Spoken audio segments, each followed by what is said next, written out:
Bonjour et bienvenue en France. Aujourd'hui, nous sommes en Lozère. Après une tentative sans succès l'an dernier due à des conditions climatiques un petit peu extrêmes, nous sommes de retour aujourd'hui pour tenter de voir le loup une nouvelle fois. Dans des paysages comme celui-ci, le loup est un véritable fantôme. Introuvable, indiscernable.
Un grand merci au parc du Gévaudan qui nous a quand même permis de voir le loup, et c'est toujours une rencontre fantastique.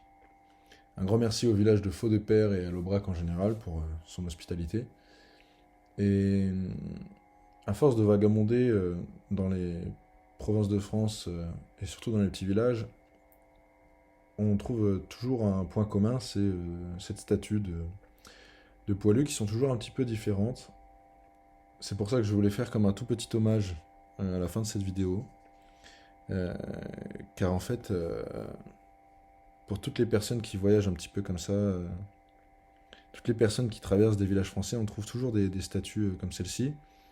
Et quand tu regardes les noms qui sont en dessous de ces statues-là, en fait, tu te rends compte qu'il y en a, il y a plein de noms de la même famille. Et en fait, on se rend compte de l'ampleur de ce qu'a été 14-18.